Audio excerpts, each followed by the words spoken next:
Bonjour à tous, bienvenue dans ce premier podcast vidéo de Brigitte.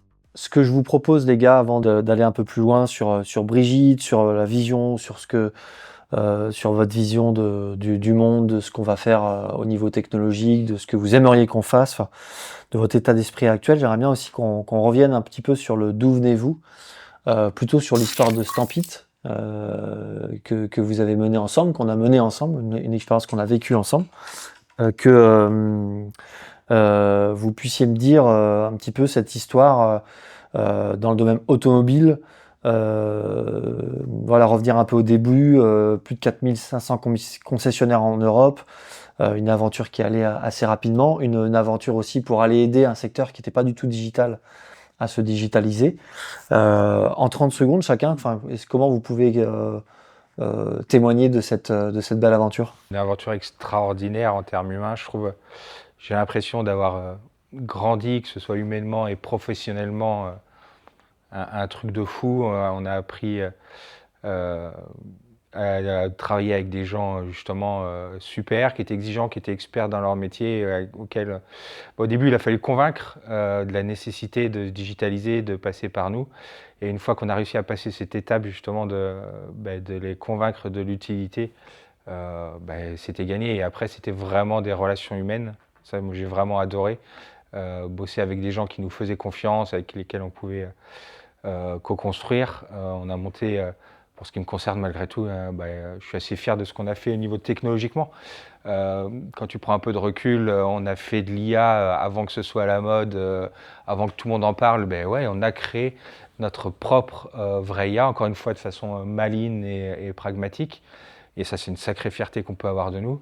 On a monté malgré tout quelque chose qui traitait des millions de photos tous les mois de façon efficace, sans que ça plante, que ça fonctionne tout de suite. Nos clients, ils comptaient vraiment, vraiment dessus. D'ailleurs, on s'en rendait compte parce que le peu de fois où il y avait des bugs, le téléphone sonnait à fond. Et justement, une aventure humaine, avoir réussi à monter une équipe autour de nous qui était au-delà des collègues, quoi. Où tout le monde se soutenait, tout le monde s'entraidait. Nos familles, c'est trop fort, mais on était vraiment, on faisait partie d'une même équipe, quoi. Et ça, pour moi, c'est encore une de mes plus grandes fiertés, c'est d'avoir réussi à aider un petit peu des gens, quoi. Soit à se lancer dans l'entrepreneuriat après, soit à évoluer dans la société, soit à faire, enfin voilà. Et pour moi, c'est vraiment l'aventure humaine. C'est un peu bateau, mais c'est ça dont je suis le plus fier.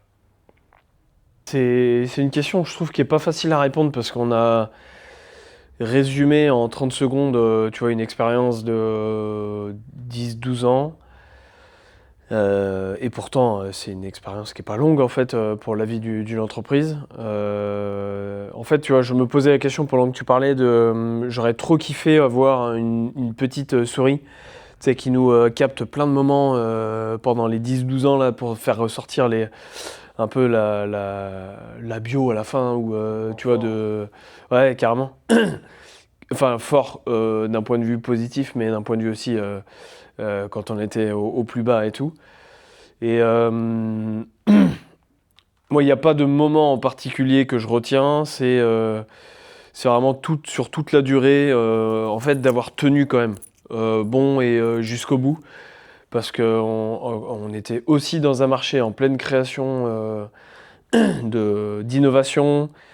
Les clients, avant ça, ils ne nous connaissaient pas, donc il a fallu se faire connaître presque du jour au lendemain pour pénétrer le marché le plus rapidement possible. Une technologie qui devait fonctionner parce que tu n'avais pas le droit de faire seconde impression, il fallait que ça fasse mouche dès le départ. Et ouais, pour moi, en fait, c'est une osmose. En fait, si je devais résumer entre tout ce qu'on a pu vivre d'un point de vue humain pour te rejoindre et toutes les personnes qui ont gravité autour de ce projet-là, et puis toutes les ressources aussi, les technologies, les bureaux, enfin tu vois, le village, le réseau entreprendre, les mentors, le groupe du Breuil, etc. En fait, tout ça, pour moi, c'est un peu l'osmose, quoi. En fait, on a comme un aimant attiré autour de nous ou embarqué autour de nous et avec nous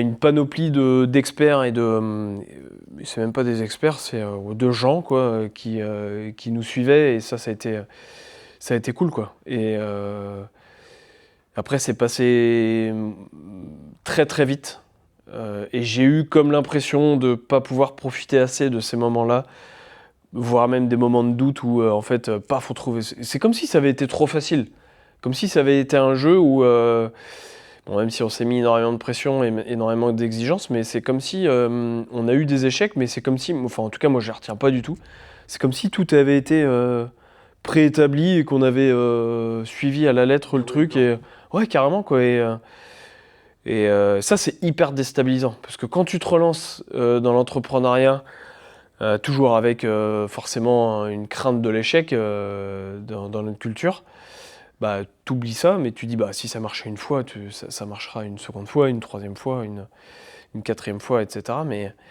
donc c'est un peu déstabilisant, et donc ça te remet un peu la pression pour pas faire mieux, mais faire bien avec moins, en fait, pour moi. Il y avait aussi une forme d'insouciance au lancement de Stampede où on déroulait, on y allait. Alors, là, on est dans une autre époque aussi, il y a plein de technologies. Il y a une autre énergie peut-être? Oui. Ça revient vite, hein, l'insouciance. Au début, justement, tu te mets un peu des barrières, tu te mets un peu. Faut se manger un peu des gamelles, justement. Tu te rends compte, en fait, que tu étais à un endroit où tout le monde te connaissait. Tu arrives, tu te dis, en fait, non, là, je suis le petit inconnu du départ. Tu te mets un peu des limites, tu te mets un peu, puis assez vite, souvent tu te remets en cause, tu te manges une ou deux claques, et puis tu refonces sans te poser de questions. Mais ça fait du bien. Oui, ça fait un bien fou. Je trouve que ça remet quand même l'église au milieu du village, de reprendre son bâton de pèlerin, et puis pas plus tard qu'il y a hier en fait, c'était hier, on était ensemble. Ouais, j'ai fait de la prospection, mais en fait t'appelles les mecs et comme tu dis, ils en ont rien à foutre, ils te connaissent pas, et et ils te laissent une image en disant mais en fait tu nous emmerdes avec ton truc, et ça tu te dis bah attends, même si tu racontes ton histoire d'avant où tu as réussi une première aventure, etc., ils s'en foutent quoi. Et ça, c'est très dur sur le moment d'accepter, parce qu'il y a un côté où ça touche un peu ton orgueil. Mais en même temps, je pense qu'on a aussi besoin de ça pour se reconstruire une nouvelle aventure, pour qu'elle soit aussi différente et que ça ait du sens dans la période actuelle, quoi.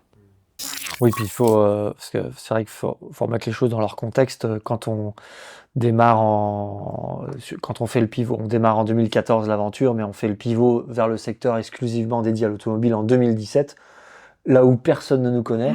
On est des petits rookies en Vendée, et on veut aider à cette période-là, dans cette période-là, tout le secteur automobile, notamment les concessions, à se digitaliser, principalement autour des annonces de véhicules d'occasion, par la photo.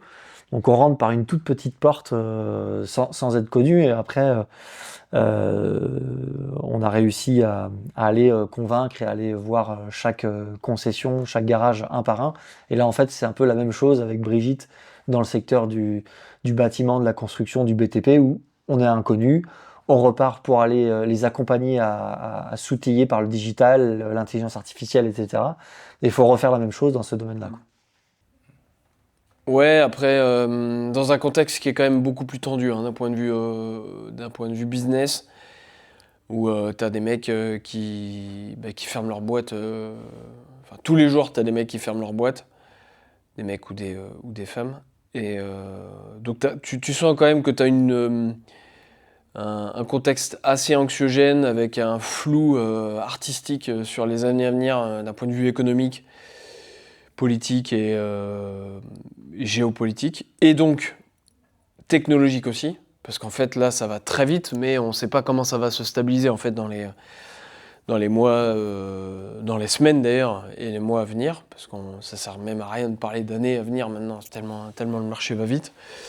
Donc, et ça aussi, moi je trouve que ça redescend un peu la pression en disant bah attends, ça sert à rien de rivaliser contre des OpenAI, des Claude, des Mistral. Enfin, à un moment donné, il faut arrêter d'avoir cette présomption de se dire on va rivaliser face à des mastodontes comme ça, qui ont des fonds à pu en finir. Mais par contre, nous, en tant qu'individus, comment tu peux être utile dans cette révolution? sur un marché donné, ou d'autres hein, d'ailleurs, avec toi, ta connaissance et surtout ton expérience pour en fait, la diffuser et la faire rayonner vraiment au plus large. Et au plus large, ça ne veut pas dire dans le monde entier, ça veut peut-être dire juste dans un métier donné, une verticale et en élargissant la zone géographique. Ça peut être juste sur une zone de proximité en local, sur un territoire donné, mais ensuite de faire rayonner sur d'autres marchés dans ce même territoire. Enfin voilà, en fait, aujourd'hui, je trouve qu'on a la chance d'être dans une période là, de développement où on peut aller là où on veut aller en fait. Et ça, c'est une richesse de dingue parce que c'est pas quand tu es lancé que tu peux te permettre de faire trop, en tout cas, machine arrière et rebondir sur un autre sujet. Donc là, on a la chance d'avoir plein de chemins devant nous et on se dit waouh, quel chemin on va tester, quitte à ce que ça nous ramène sur un remembrement à un moment donné, mais que ça nous retrace sur la route qu'on voulait prendre à l'initiale. Mais ça, c'est kiffant. Et d'ailleurs, on l'a vu après être atterri dans un grand groupe où, par contre, là, t'as qu'un chemin et puis c'est une 8 voies. Et t'es embarqué dans cette 8 voies et t'as pas le droit de faire un pas de côté, quoi. Ouais, puis comme tu dis, le concept l'environnement actuel est beaucoup plus compliqué, c'est vrai. Mais quand tu entreprends, de toute façon, tu es obligé d'être optimiste. Et les entrepreneurs, c'est forcément des optimistes, sinon tu n'es pas assez fou pour te lancer. Et le fait qu'il y ait plein de problèmes actuellement, justement, ça nous force à trouver plein de solutions. Et un entrepreneur, c'est quelqu'un qui trouve des solutions. Et quand il y a des gros problèmes, justement, il y a plein de solutions à trouver. Donc pour moi, justement, c'est une opportunité actuellement. C'est le meilleur moment pour trouver les solutions, pour aider les boîtes à s'en sortir. Aider les boîtes à être plus performantes, à être plus agiles, à gagner quelques petits points de marge, à gagner des choses. Là, on a une vraie carte à jouer. Quand tout le monde va bien, c'est pas que tu n'as pas besoin de gagner plus d'argent et de plus performant, mais ça va bien, donc oui, c'est cool. Avec là, quand ça va mal, mais tu n'as pas le choix. Donc, il faut être pragmatique, faut pas... On n'est pas les Américains, mais justement, on est là pour les aider et trouver des vraies solutions. Donc, je pense pour moi que c'est une chance, justement, de se lancer maintenant. La technologie est au service des problèmes et elle est là pour aider à résoudre des problèmes dont les entreprises souffrent en ce moment. Et d'ailleurs, c'est une belle transition pour tout ce qui est lié à l'intelligence artificielle, la révolution IA dont on parle partout. Tout est IA, tout est maintenant, vous achetez une banane, on va vous faire croire qu'il y a eu de l'IA qui a été fait pour qu'elle soit là. Enfin, ou un kiwi. Ah oui, d'accord, pas une banane. Non, un sac banane, pareil, on peut vous faire croire que la sac banane a été construit avec de l'IA. Non, mais je dis ça sur le ton de la plaisanterie, mais j'ai vu, je crois, il y a quelques jours, Jensen Huang, là, le patron de Nvidia, qui était aux côtés du patron de L'Oréal, et il se serrait la main en parlant d'IA au service du cosmétique. Enfin, j'ai même pas compris où l'IA intervenait dans ce projet-là, mais c'est tellement too much qu'on entend partout et c'est presque énervant. Enfin, on voit qu'il y a du rejet. Il y a eu encore des altercations aux États-Unis actuellement avec Altman qui s'est fait, le patron de ChatGPT qui s'est fait menacer, voire même un peu plus. Enfin, ça commence à être. Enfin, il y a toute une caisse de résonance, que ça soit positif ou négatif, autour de l'IA. Sincèrement, vous en pensez quoi de tout ça? Et est-ce que c'est une vraie révolution? Est-ce que c'est simplement du bruit? C'est quoi votre avis sur ce thème? Beaucoup trop de bruit. Vu qu'actuellement on est quand même dans un monde ultra de communicants où il faut faire beaucoup de bruit, il faut faire beaucoup de buzz, il faut faire beaucoup de choses, qu'il y a beaucoup de gens justement qui se jettent dessus, qui vont pas fouiller, qui essayent juste, parce que c'est vrai que l'IA c'est magique, parce que pour faire des effets waouh, c'est le meilleur outil qui est jamais utilisé. Tu passes 30 secondes, tu fais un truc cool tout de suite. Après par contre, quand tu veux faire un truc utilisable, un truc pratique, un truc qui a du sens, là il faut commencer à travailler un peu plus. C'est pour ça qu'actuellement il y a énormément de bruit, il va y avoir énormément de gens déçus. Là on est dans la pente montante, ça va redescendre, mais par contre ça reste malgré tout une révolution et un vrai outil et une chance extraordinaire. Donc non, il faut attendre, faut continuer à avancer, il faut laisser passer la hype, les gens vont se lasser, mais dans le monde professionnel, ça va vraiment tout changer. Et peut-être remettre encore plus d'humain là où il y en a besoin. La vraie promesse, c'est pas de remplacer l'humain, c'est de mettre l'humain là où il est vraiment utile. et le remplacer là où il est remplaçable. On n'a plus d'usine comme on voit les vieilles vidéos d'Henry Ford où tu as une grande ligne avec 250 personnes. Les voitures, ça se fait plus comme ça maintenant. Et pour plein de choses, ça sera pareil. Et je pense que personne ne se plaint de plus être juste visseur de boulons. C'est pas grave. Et avec l'IA va vraiment aider à faire ça et remettre l'humain là où il est fort, dans la créativité, dans les relations humaines, dans plein de choses où il va vraiment être très compliqué de le remplacer et même où il ne faut pas le remplacer, il n'y a aucun intérêt. Moi, je tempérerais peut-être le terme révolution, parce qu'en fait, j'ai l'impression que cette révolution, elle est déjà engagée depuis un certain moment, mais que les donneurs d'ordre ou les leaders d'opinion ou leaders économiques, politiques mondiaux s'en emparent que maintenant. Et en fait, c'est pour ça d'ailleurs que ça fait autant de bruit, c'est que ça génère des lignes dans la presse, parce que ces leaders-là s'en emparent. Et d'ailleurs, on le voit, ça devient même presque un outil de pression géopolitique sur, tu vois, la souveraineté, les achats de serveurs, les méga data centers qu'on doit construire. Est-ce qu'il faut les mettre en Europe, aux États-Unis, bref, peu importe. Chacun veut se protéger là-dessus. Et il n'y a jamais eu autant de débats sur les continents, en tout cas, et les différences entre l'avancée aux États-Unis, en Europe et tout, en tout cas de ma jeune expérience et de quarantenaire. Mais pour moi, c'est pas nouveau. Encore une fois, l'IA, on s'en empare. Donc forcément, la bonne nouvelle, c'est qu'il y a énormément de flux financiers qui viennent autour de ça, qui permettent de financer un certain nombre d'innovations et donc d'usage dans les entreprises et en tant que particulier. C'est grâce à, tu vois, à l'époque où on parlait du smartphone, c'est un mec comme Steve Jobs en 97, sauf erreur, qui a vulgarisé 2007. Ah ouais? C'était l'iPad alors, l'iPod 97. Bon bref, qui a vulgarisé, oui t'as raison, 2016 qu'on était à l'IDRAC, qui a vulgarisé l'usage du smartphone et qui a créé en fait un nouvel usage dans les mains des gens, de tout à chacun d'ailleurs. Et aujourd'hui, en fait, plus personne se pose la question de savoir si faut que j'achète un smartphone ou pas. Parce qu'il s'est créé un empire autour de tous ces usages-là, les réseaux sociaux, la connectivité, enfin bref, etc. Et pour moi, l'IA a été vulgarisé par un OpenAI ChatGPT qui a été mis partout dans le monde entier avec une croissance fulgurante en termes d'usage. Je crois qu'ils vont approcher là, le milliard d'utilisateurs mensuels, enfin c'est monstrueux. Et donc c'est pour ça que les gens s'en emparent. Mais je pense que ça va encore mettre du temps et que les gens sont quand même, en ce moment où on se parle, dans une forme de... un mélange entre impatience et abstinence presque. En tout cas, c'est de l'attentisme dans la phase de décision pour se dire je suis pas sûr d'y aller parce que j'ai l'impression que c'est une bulle, que le truc il va éclater demain.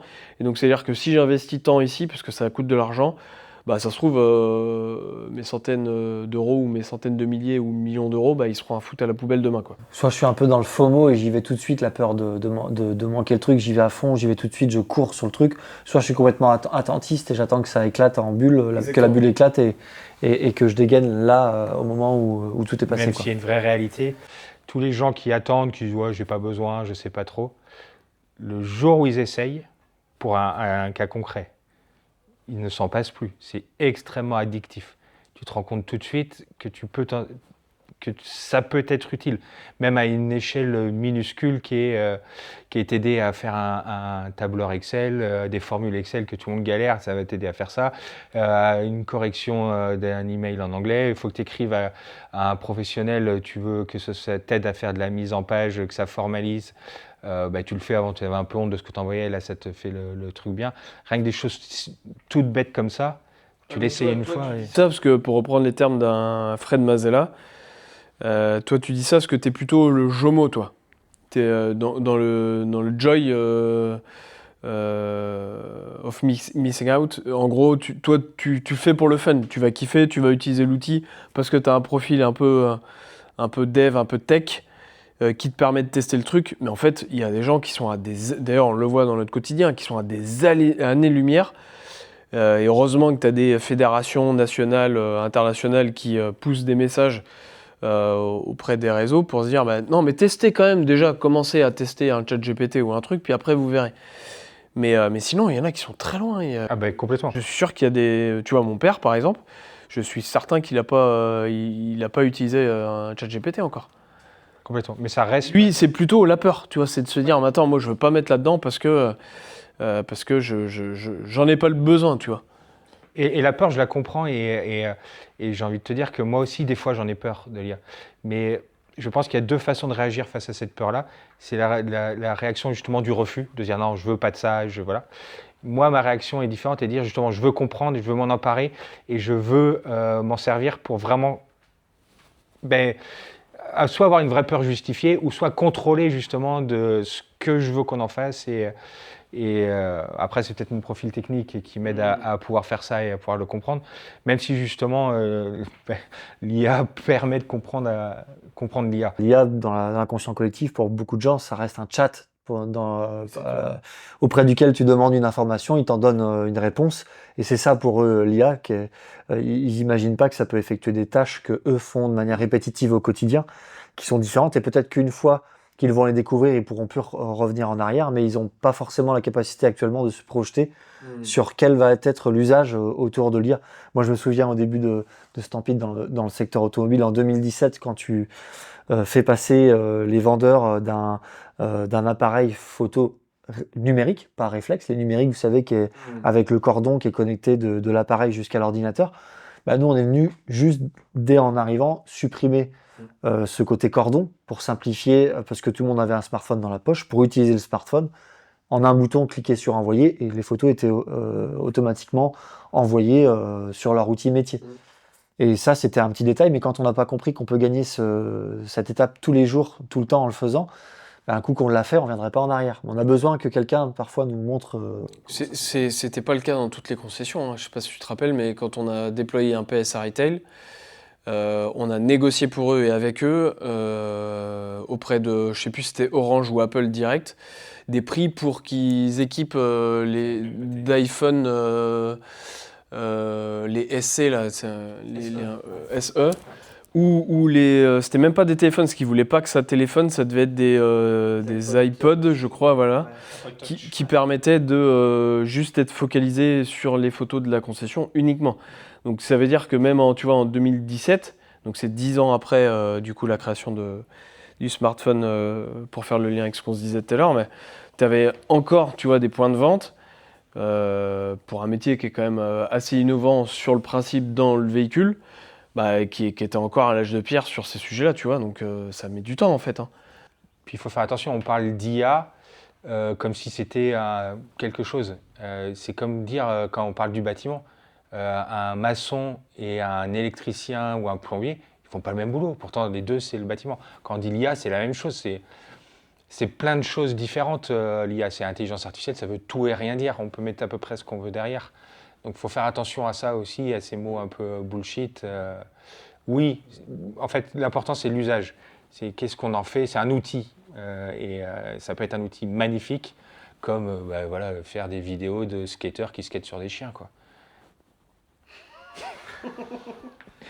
L'IA, ça fait peur aussi à beaucoup de dirigeants, parce que là, on parle aussi de ceux qui l'utilisent au quotidien sur le terrain. Là, on parle plus d'action terrain, mais il y a aussi les décideurs, les dirigeants, ceux qui prennent les décisions dans les entreprises et qui vont faire le choix de l'IA ou pas, de miser sur certaines technologies, sur certaines entreprises. Et globalement, ça fait peur, autant que ça intrigue, mais ça fait peur à beaucoup de dirigeants. Qu'est-ce que vous leur dites à ces gens-là ? Pour qui ces gens qui vont dire moi l'IA honnêtement c'est pas pour moi, qu'est-ce que vous leur répondez ? Que t'es mort demain. En fait, plus c'est mathématique. Plus tu vas attendre pour mettre un pied à l'étrier dans ce sujet d'innovation, parce que encore une fois l'IA c'est bien, mais À mon sens, il faut vraiment prendre de la hauteur sur plutôt, d'ailleurs dans n'importe quel métier, c'est quoi la définition de l'innovation dans ton entreprise? Tu peux innover sur, bon, on va pas tous les citer, mais sur tes RH, sur tes process, sur ton management, sur tes produits, peu importe.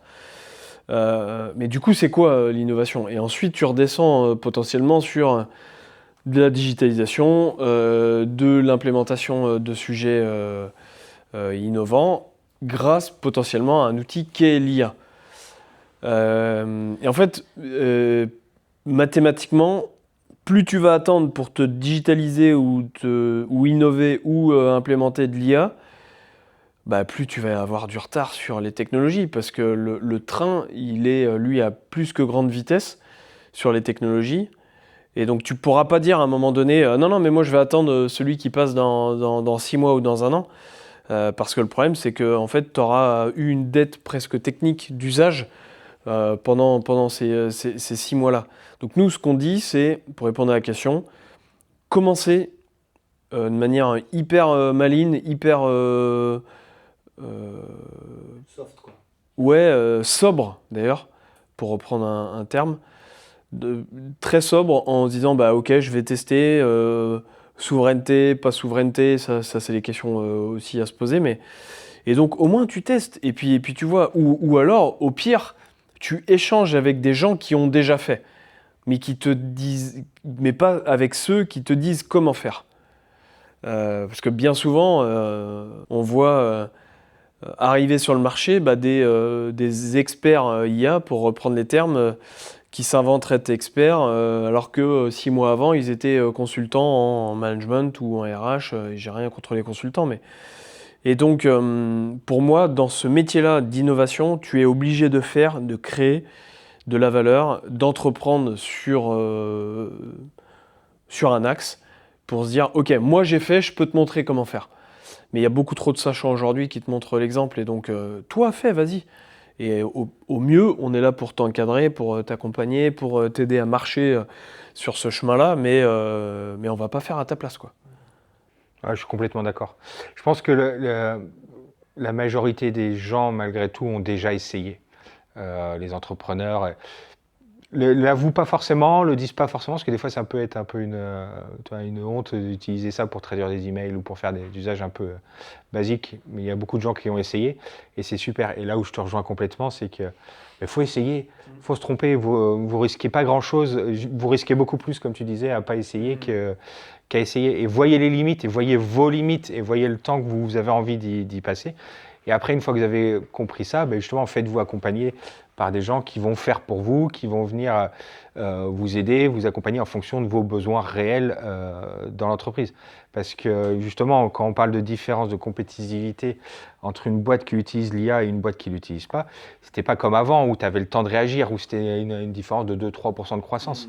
Maintenant, c'est une course entre un mec à pied et un mec dans une fusée, quoi. C'est que avec l'IA, tu vas à une vitesse folle pour conquérir des nouveaux marchés, pour faire des nouvelles choses. Enfin, donc il faut vraiment y aller, essayer. D'une manière ultra pragmatique, si on s'adressait à quelqu'un qui est sur le terrain, qui est, par exemple, on sait justement notamment que le secteur du BTP, le secteur dans lequel vous allez avec Brigitte, c'est un secteur qui est plutôt résistant à la technologie, parce qu'il y a pas mal, tous les secteurs qui sont vraiment terrain, on peuvent des fois avoir encore un peu plus que d'autres des résistances à la technologie. Mais ça ressemble à quoi une entreprise du BTP dans 5 ans qui aura pris le virage, et qu'est-ce qu'elle va faire concrètement aujourd'hui maintenant avec des technologies IA, et pourquoi elle deviendrait une fusée quand l'autre resterait en marchant sur le côté, quoi, concrètement. Déjà, concrètement, elle va se concentrer sur ce qu'elle sait faire. Une entreprise de maçonnerie, elle sera 100% focus sur les techniques, sur les technologies, sur son savoir-faire en maçonnerie. Pareil pour un électricien, pareil pour... Et pas sur actuellement, où il y a une grosse partie de son temps qui est dédiée à de l'administratif, à du suivi de temps, à du suivi de chantier, à de la paperasse, à tout plein de choses qui ne sont pas son métier et son savoir-faire. Les gars, c'est des gens qui sont extraordinaires, qui sont capables de faire que je ne serais jamais capable de ma vie de faire dans leur secteur d'activité, dans leur technicité manuelle. C'est extrêmement technique, c'est extrêmement compliqué. Mais par contre, ce n'est pas des gens dont leur savoir-faire, c'est justement de faire de l'administratif, de faire de la gestion de chantier, de faire ce genre de choses-là, tout ce qui est cette paperasse, tout ce qui est cette suivi. Et c'est ça qui va vraiment changer leur métier et leur permettre de trouver des nouveaux marchés, trouver des nouveaux clients, être beaucoup plus efficaces sur tout ce qui n'est pas justement leur cœur de métier, leur cœur de Alors, vers ce savoir-faire. que tu disais tout à l'heure, l'humain, se concentrer sur toi, ta force, et là où tu es utile. Et pour toi, il y a vraiment à faire. Ils ont une chance folle. L'IA remplacera jamais, difficilement, les travaux manuels. La révolution des travaux manuels, de tout ce qui est tâches manuelles, a déjà été faite. Donc là, ça va révolutionner justement tout ce qui est non manuel. Donc ils ont une chance folle et de pouvoir être encore meilleurs dans ce qu'ils savent faire, quoi. Donc, si on suit ce que tu dis, une entreprise du bâtiment, du BTP, de la construction, peu importe le corps de métier, électricien, plombier, chauffagiste, maçon, etc., bureau d'études, ces entreprises-là, si elles font ce que tu dis aujourd'hui, elles prennent le pied, elles mettent le pied à l'étrier, elles prennent le virage IA, elles commencent à structurer leur entreprise autour de ça pour remettre leur expertise au centre du jeu. Et dans 5 ans, elle est quoi par rapport à celle qui n'a pas pris le virage 5 ans auparavant? C'est quoi? Elle est vivante et l'autre, elle est morte. Bah, ou en tout cas, il lui reste pas beaucoup de jours devant elle, quoi. Parce que je pense que, tu vois, l'IA, enfin, en tout cas, si on parle du sujet IA et ce que ça peut apporter demain sur tous les services dont tu parles, en fait, tu vas éliminer tous les talents improductifs. Donc, c'est-à-dire que toutes les personnes qui sont sur les services support, tu peux très bien imaginer demain, je schématise, même le travail potentiellement de quelqu'un à l'accueil, avec tout ça, ça se fasse grâce à une IA. Donc tu économises un ETP. Et il faut se le dire, à un moment donné, ça va être un bain de sang, ce sujet-là. Parce que tu as deux manières, hein, de toute façon, de faire survivre une boîte. C'est soit tu réduis tes coûts, soit tu augmentes à mort ton chiffre d'affaires. Les boîtes qui vont réduire leurs coûts auront clairement un temps d'avance dès le départ, et surtout dans le contexte actuel où il y a un contexte quand même de prix qui est extrêmement agressif sur le marché. Et je pense que tu pourrais même avoir l'effet de seuil inverse, qui est de se dire celles qui vont jouer sur l'effet de chiffre d'affaires aussi. Parce que je suis convaincu quand même qu'on peut aussi amener de l'innovation aussi sur le chantier. Bien sûr. Tu vois, sur le suivi, tu vois, on en parlait hier à la machine à café, mais sur le fait de... quand tu vois juste ce qu'un gars peut faire, d'ailleurs il faudrait le filmer au quotidien, mais un gars, ce qu'il peut faire dans sa journée d'un point A à un point B, de 7h le matin à 17h le soir, sur ces 10 heures-là, mais la perte de temps de productivité qu'il doit avoir, fois le nombre de compagnons sur les chantiers, c'est monstrueux. Donc je pense qu'il y a quand même aussi une innovation de rupture à amener sur cette phase de chantier, qui est, à mon sens, là où tu peux amener le plus de valeur dans la boîte. Donc il faut commencer par les services support, bureau, pour que ça prouve que, ok, ouais, j'ai mon copain qui est aussi menuisier, il a fait ça, et puis du coup, il a peu besoin, il a gagné 2 équivalents temps plein, bah oui, c'est vrai que ça fait quand même la différence à la fin du mois, bah oui. Et après, tu as prouvé ce résultat-là, tu passes à l'autre qui est plutôt une phase un peu plus exploratoire sur le chantier, quoi. Mais on va y venir, ça. Puis il y a le côté plaisir. On est beaucoup plus performant et meilleur quand on fait quelque chose qu'on kiffe, qu'on adore. On a tous des choses qu'on aime différentes. Toi, il y a des choses que tu vas adorer que moi, ça va me saouler et inversement. Donc l'important, c'est de pouvoir justement se remplacer, se dupliquer, automatiser ce qui nous pèse, ce qu'on kiffe pas. Et même si quelque chose qu'on adore faire pour être automatisable, c'est pas grave, il faut le garder. C'est important d'avoir une notion de plaisir. On n'est pas que des machines, quoi. Et il faut le garder. Et ce qui est important, c'est qu'avec l'IA, ce que moi j'aime faire, que je sais bien faire, là où je suis performant, je peux le dupliquer et je peux te le donner. Et ce qui fait que toi, tu as à disposition 24 heures sur 24 quand tu en as besoin, ma part de compétences qui, toi, te saoule, quoi.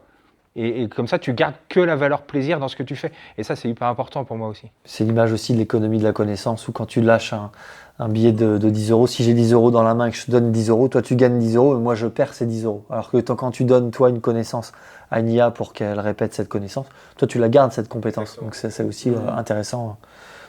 Puis il y a un sujet quand même culturel, pour reprendre la question. En France, on n'est pas habitué à payer des abonnements. En tout cas, on est moins habitué à payer des abonnements qu'aux États-Unis, par exemple. Mais je lisais des posts hier sur un groupe WhatsApp d'entrepreneurs où avant on pinaillait pour un abonnement à 20 balles par mois. Aujourd'hui, on se pose même plus de questions de payer 200 € par mois pour un service comme Claude, quoi. Tellement ça apporte de la valeur. Donc imagine l'effet d'aubaine que ça peut avoir derrière. Et c'est vrai, hein, enfin, tu vois, aujourd'hui... Pour ceux qui ont pris le virage, bien si je peux sûr. me permettre, parce que ceux qui l'ont pas pris ne verront pas la valeur de ces 200 €. On est d'accord. C'est peut-être là le premier gros danger, c'est de voir le problème de sortir 200 € par mois sur sa carte bancaire pour son entreprise, alors qu'on voit pas le bénéfice dans les rouages de l'entreprise. Mais aujourd'hui, c'est plutôt bien fait. C'est pas comme si ça t'empêche pas d'être frugal tout en testant des abonnements. Aujourd'hui, les boîtes, elles ont compris que, enfin, les éditeurs de logiciels ou de services SaaS ont compris aussi que tu avais des gens qui voulaient pas s'abonner pendant 12, 24, 36 mois. Donc, c'est pas grave, tu testes pendant un mois, tu vois comment ça prend, puis au pire, tu auras perdu 200 balles, quoi. Et franchement, 200 balles dans un compte de résultat d'une boîte du bâtiment, c'est quoi ? Et c'est ce qu'il faut faire. Faut essayer de faire tester ça. Et après, en fait, après, ça sert à rien, effectivement, de faire 200 € fois 4 outils, parce que c'est là où on peut se perdre aussi. Et nous, les premiers, en fait, on peut tester plein d'outils, mais tester plein de choses sans finir. Puis en fait, les outils ils sont pas trop connectés, ou alors il faut passer du temps pour développer des connexions entre eux, etc. Donc ça, c'est un peu un biais. Et à mon sens, pour moi, il y a eu un vrai changement de paradigme là depuis un mois ou deux, avec l'arrivée de Claude, quand même, qui a vraiment prouvé que tu pouvais créer un peu ta stack technique plutôt avec un point de vue professionnel et non pas B2C. Dans leur environnement à eux, et dans lequel tu pouvais venir imbriquer d'autres pièces. Et moi, d'un point de vue très frugal, très pragmatique, ça me parle vachement, ça, de me dire, ok, je vais pas mettre 36 abonnements à droite à gauche, au moins tu sais que tu rassembles et tu mutualises les coûts, quoi. Même s'il ne faut pas oublier qu'on n'est qu'au début. Il faut arrêter de croire tous ces gens qui disent ça y est, tous les 2 jours, c'est une révolution, tout le reste est foutu. On n'est qu'au tout début. C'est complètement imparfait. C'est très, très, très loin de pouvoir dupliquer la connaissance d'un humain. Par contre, ça va à une vitesse folle. Ce qu'on met en place actuellement, ça fonctionne, mais c'est imparfait. Ça peut se tromper, ça peut demander d'évoluer, ça demande... Voilà, on est qu'au début de l'histoire. Par contre, s'il y a une chose que je suis sûr, c'est que dans 3 mois, ça sera encore meilleur. Dans 6 mois, ça sera dingue. Et dans 1 an, je ne sais même pas à quoi ça ressemblait, tellement ça va vite.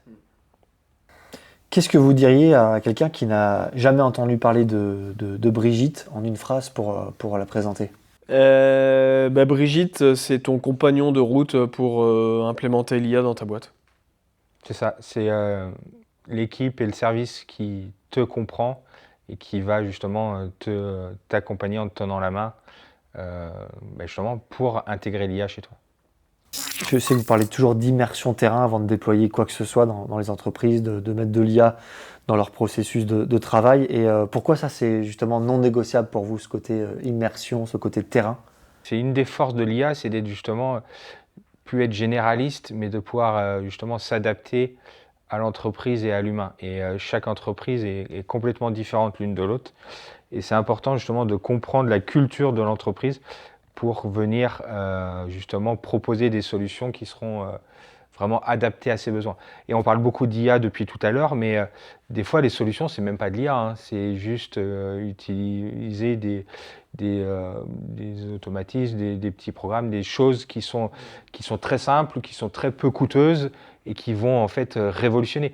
C'est juste qu'on a justement des fois, quand tu as trop le nez dans ce que tu fais, que tu es trop à fond dans ce que tu fais, c'est compliqué de prendre le pas de recul, de te rendre compte qu'il y a des choses différentes qui peuvent être faites. Voilà.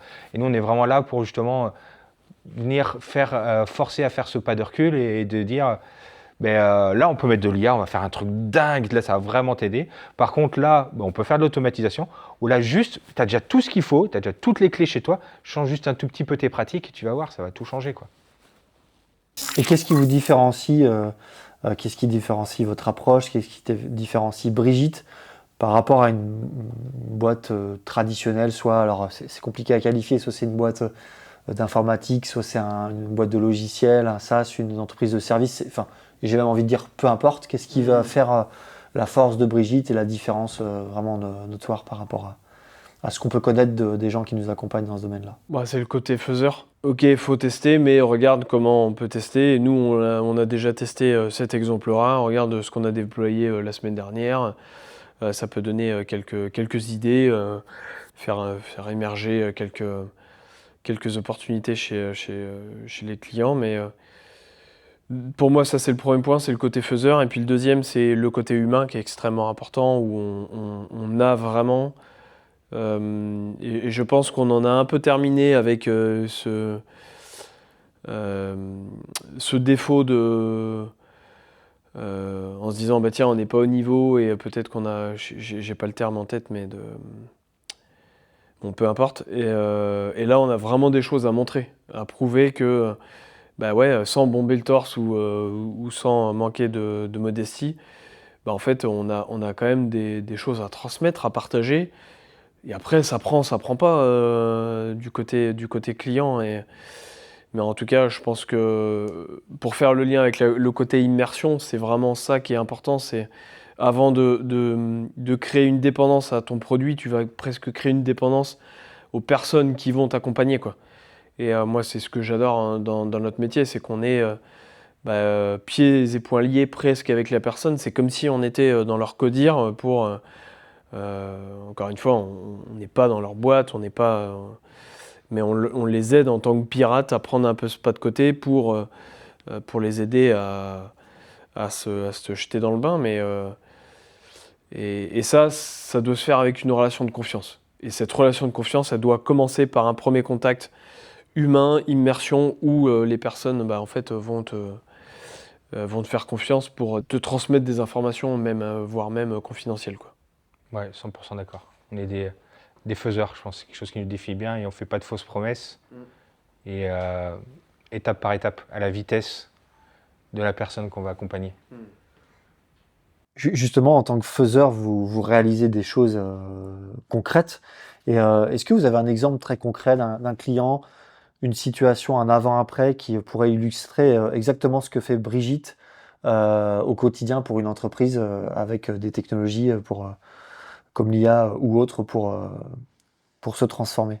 Un exemple très concret, c'est le temps passé dans le bureau d'études ou voire même auprès du dirigeant pour rédiger des mémoires techniques, donc des réponses à des appels d'offres, et donc analyser en amont aussi toutes les pièces justificatives, juridiques d'un appel à projet. Donc ça, c'est des choses qu'on peut facilement automatiser.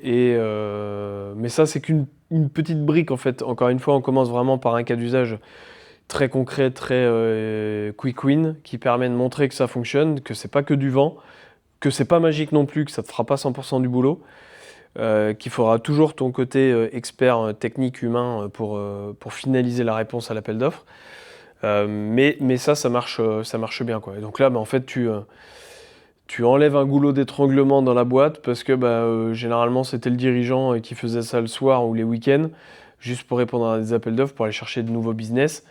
Et là aussi c'est mathématique. Enfin, il y a un moment donné, il faut que le chef d'entreprise il vive de ses passions, de sa famille, qu'il trouve un équilibre autour de ça. Et s'il n'a pas ça, sa boîte elle va se cramer. Et lui aussi en même temps. Donc, d'ailleurs, on pourrait presque faire en sorte d'intervenir aussi sur l'équilibre bien-être du dirigeant, parfois. Bon, c'est un autre sujet, mais si on peut aller chercher ce type d'indicateurs, c'est quand même des sujets intéressants, quoi. Sur l'état d'esprit dans lequel vous êtes quand vous construisez un service, un produit, je sais que toi particulièrement, Julien, mais c'est une philosophie globale, vous êtes très MVP. MVP, c'est une manière de dire qu'on a un produit minimum qui est un produit minimum viable, c'est-à-dire qu'il peut fonctionner dans sa version la plus épurée. Donc ça, c'est vraiment une philosophie, on va dire, très Stampede, très Brigitte aujourd'hui. On lance, on itère, on teste sur le terrain. Et dans un secteur comme le BTP, où les gens aiment la certitude, etc., comment on valorise cet état d'esprit, ce côté, le produit minimum viable tout de suite dans ce domaine? Justement, c'est un domaine, je pense, hyper concret, de gens hyper concrets qui veulent voir pour croire. Et le fait justement d'aller par ces méthodes itératives, c'est que ça permet de leur montrer très rapidement ce que ça peut faire. Et après, de venir construire avec eux, améliorer avec eux de façon réelle et de les impliquer dans le projet. Et pour moi, je pense justement que c'est des choses qui leur parlent vachement parce qu'on va vite et ils se rendent compte vite de ça marche ou ça marche pas. Ça marche pas, on n'y a pas investi beaucoup de temps, c'est pas grave, on peut mettre à la poubelle, on fait différemment et on fait mieux pour eux. Et je pense qu'au contraire, c'est vraiment une méthode qui fonctionne super bien parce que c'est hyper concret, quoi. On parle de produits aussi. C'est quoi pour vous la définition d'un bon produit? Un produit qui est utilisé, qui sert à quelque chose, qui résout une vraie douleur. Pas plus, de toute façon, c'est le client et l'utilisateur. Au final, c'est l'utilisateur qui dit si c'est un bon produit ou pas. C'est pas nous. Nous, tout ce qu'on fait, on a l'impression que c'est super, mais si c'est utilisé par personne, c'est pas un bon produit. Ça résout zéro douleur, c'est pas un bon produit. Que ce soit simple, que ce soit facile, que ce soit adapté à la personne qui va l'utiliser. D'une personne à l'autre, ça sera très différent. Donc il faut vraiment être à l'écoute. C'est pour ça que, pour revenir aux immersions, c'est que ça permet aussi de jauger, de sentir les personnes qu'on a en face et de faire quelque chose un peu justement sur mesure et adapté à eux, quoi. C'est de la haute couture, c'est pas du Chine ou du mass market, quoi. C'est vraiment quelque chose qui est fait pour eux et par eux. Et puis c'est surtout un produit que tu as vendu. Avant d'être utilisé, il faut qu'il soit acheté et achetable par le client. Sinon, ça n'a pas de valeur. On est, encore une fois, en tant qu'entrepreneur ou chef d'entreprise, des fois trop focalisé sur le produit qu'on veut mettre à dispo, à le fignoler, à faire en sorte qu'il soit beau, propre, etc. Mais si derrière, tu n'arrives pas à le vendre parce qu'il ne répond pas à un besoin ou parce que ton business model n'est pas le bon ou parce que ton système de distribution n'est pas le bon, faut d'abord que tu trouves le moyen de le distribuer et de le vendre, et le plus cher possible. Justement, Alex, toi, on sait que tu aimes casser les codes, on va dire prendre des risques mesurés pour faire des hacks marché, hein, pour essayer d'aller dans un marché où finalement on ne t'attend pas par une méthode peut-être peu conventionnelle ou non classique, on va dire. C'est quoi le dernier hack dont tu es le plus fier? C'est simplement de tester, d'avoir testé au téléphone. Tiens, bonjour Dominique, je t'appelle de la part. Enfin, je vous appelle, pardon, parce que je vous vois quand même à la première approche déjà que j'utilise le prénom plutôt que le nom. Donc, c'est pas bonjour monsieur ou madame, c'est bonjour Dominique. Je vous appelle de la part de Steve que j'ai croisé, je sais plus, il y a 2-3 jours. Et on a discuté voilà, de notre activité, puis il m'a conseillé de vous appeler. Ah ouais, d'accord, ok, donc là c'est l'icebreaker et puis après ça engage une conversation, ça légitime, ça crédibilise un peu le point de départ, alors que j'ai jamais parlé à Steve au sujet de Dominique. Mais, oui, tu es un menteur, quoi, oui, tout voilà, simplement. D'accord, c'est ok. Par contre, je fais ce que je dis. C'est-à-dire que si derrière le client me fait confiance, je lui trouverai les solutions pour déployer ce qui lui va bien en fonction d'une aisance relationnelle et une aisance commune sur le business à faire en commun, quoi. D'où le hack. Quand on parle de hack, souvent, c'est pour rentrer un petit peu dans la machine. Et puis quand on est dedans, on fait son travail, mais on essaie de trouver quelque chose de créatif, de différent pour rentrer dans la machine, parce que tout le monde veut rentrer dans cette machine. Et tu parlais de prospection, justement. Et toi, Julien, ta grande force, c'est de rendre concret ce qui est abstrait aussi. Parce que c'est pas toujours facile de vulgariser ce qui est immatériel, parce que quand on parle de digital, d'IA ou de digital, de numérique, c'est réel parce que ça produit une action concrète quand on fait quelque chose, mais c'est immatériel, c'est non palpable, c'est derrière un écran. Donc c'est pas toujours facile à comprendre pour monsieur tout le monde et pour ceux qui sont pas forcément geeks. Et toi, est-ce que tu as, geek ou technophile ou autre, est-ce que tu as une image ou une métaphore que tu utilises pour rendre concret le digital ou l'IA surtout, particulièrement à quelqu'un qui n'a pas compris ce que c'est réellement? On peut passer à la question si tu veux. Non, je sais pas trop comment répondre à ça. Pour moi, justement, la question ne t'intéresse pas? Non, pas vraiment, mais Non. Suivante. Non, voilà, non. Pour moi, c'est naturel. C'est un peu comme marcher. Tu te poses pas la question et tu dois mettre un pied après l'autre et voilà. Pour moi, il y a un problème. C'est naturel. Comment trouver, comment faire les choses. Et là où Alex, lui, sa force, justement, c'est son rapport humain, c'est le fait de mettre les gens en confiance, de foncer là-dessus avec les autres, et on est hyper complémentaires. Alex va établir ce rapport de confiance et d'écoute et ce rapport humain, et va venir vers moi en disant tiens, il y a ça, il y a telle problématique. Je lui dis ouais, bah, pas de souci, on va trouver une solution, on va réussir à le faire. Parce que bah, il sait qu'à tous les deux, moi il va me donner ça, et moi je vais trouver, je vais venir avec une réponse. Comme il disait tout à l'heure, on est tous les deux des gens de parole. Quand on dit c'est faisable, et on va trouver par la porte ou la fenêtre, on va trouver une solution pour y arriver.